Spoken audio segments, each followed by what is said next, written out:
যেদিন গেছি সে পরের দিনকে আমাকে বললে আপনার কাজ হয়ে যাবে, আপনি চলেন। আমাকে নিয়ে মরুভূমিতে ছেড়ে দিলে 5 জন লোক মরুভূমিতে ছাড়িয়ে দিয়ে আসছে। আমি 7 মাস পরে বাংলাদেশে আসলাম এই অবস্থায়। 4 দেশ মাস থেকে আসলেন? আমি আসছি সৌদি থেকে। সৌদি থেকে? হ্যাঁ, সৌদি জেদ্দা শহর থেকে আসছি। আমি কয়দিন জেল খাটলেন? 21 দিন জেল খাটিয়ে আসছি। 21 দিন জেল খাটা লাগছে? 21 দিন জেল খাটার উদ্দেশ্য হলে আমাদের বাংলাদেশে যে আপনার আছে, বাংলাদেশে যে এম্বাসি আছে, বাংলাদেশের এম্বাসি যদি ওরা যদি আমাকে খোঁজখবর নিতে, তাহলে আমার এতদিন জেল খাটা লাগতো না। ওরা আমাদের খোঁজখবর নেয় নাই বিধে আমাকে এতদিন জেল খাটা লাগতো। আমরা হলে গ্রুপ হয়ে গেছি। যখন আমরা গ্রুপ হয়েছি, আমরা একলাগে প্রায় 224 জন লোক ধরা খাইছি একই দিনে। তাই 224 জন লোক ধরা খাইছি, সবই তো বাংলাদেশের খাইছি। আবার এক লগেই আমাকে ফেলাই দিয়েছে। কিন্তু তারা কী করছে, আমাকেও যদি আগে দেখতো বা খোঁজখবর নিত, তাইলে আমরা এতদিন জেল খাটা লাগতো না। আগে আপনার ভিসা ফ্লাইটের প্রসিডিংটা হয়ে যেত? হ্যাঁ, আগে 7 দিন উপরে দিলে 7 দিনের উপরে রাখতে পারতো না। তারপরে জাহাজের কাগজ আমাদের দিয়েছে হলে আপনার 17 তারিখে। 17 তারিখে 18 তারিখে আমাকে বের করছে, 19 তারিখে ফেলাই দিয়েছে, 20 তারিখে আমরা পৌঁছলাম, 21 তারিখে লাস্ট ডেট করলাম। তো আপনি গিয়েছিলেন কতদিন আগে? আমি গিয়েছিলাম জানুয়ারির 21 জানুয়ারি 2025, 21 জানুয়ারি। এই কিছুদিন আগে? অত আমি 7 মাস এই আজকে 7 মাস রানিং। তো ওইখানে যাওয়ার পর কি আপনার ভিসা লাগাই দেয় নাই? আমার ভিসাও লাগাই দেয় নাই, আর আমার প্রফিলও পাই নেই।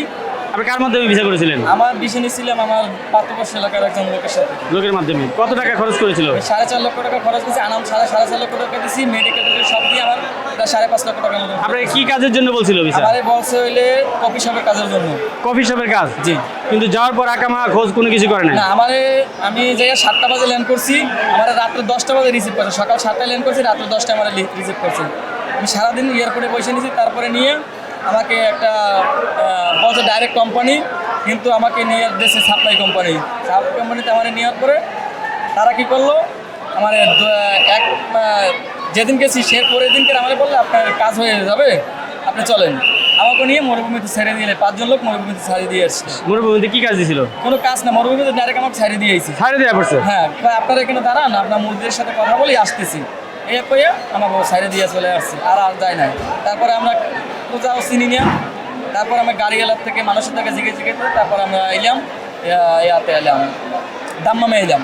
দাম্মাম থেকে আমরা এই পর্যন্ত। তো যে কদিন ছিলেন কি কাজ করছেন? যে আমি কাজ করছি হলে আপনার কারেন্টের কাজ করছি, কারবাই এবং প্লাঞ্জারের কাজ করছি। কিন্তু যেই কোম্পানির মাধ্যমে কাজ করছি সেই কোম্পানির 4 মাসের বেতন আটকাই দিয়েছে। 3 মাস পরে কাজ করছি, এখন 4 মাসের বেতনে আমাকে আটকে গেছে। 3 মাসে ফুল পামু, 4 মাসে রানিং করছি। কাজ করে টাকা আটকে রয়ে গেছে? হ্যাঁ, 1 টাকা পাই। এই সব কিছু মূলত একটাই, যে ভিসা ছিল না, আকামা হয় নাই। আকামা ছিল না, শুধু পাসপোর্টই ছিল। তাই আমরা 3 মাসের পাসপোর্টে ম্যাচ ছিল। তারপরে আমরা মনে করেন অবৈধ হয়ে গেছি, কোম্পানি হুরুপ লাগাই দিয়েছে। তার মানে হচ্ছে যে অবশ্যই সৌদিতে যারা যাবে তারা সঠিক ভিসাতে যেতে হবে, কোম্পানি যাচাই বাছাই করে যেতে হবে। যারা যাবে বিদেশে, সৌদি যাও, যেখানেই যাও, তারা জানো অন্তপক্ষে ভিসা এবং দালালের মিষ্টি কথায় না পড়ে আগে যাচাই করুক, তারপরে ভিতরে যাও। সুন্দর বলছেন।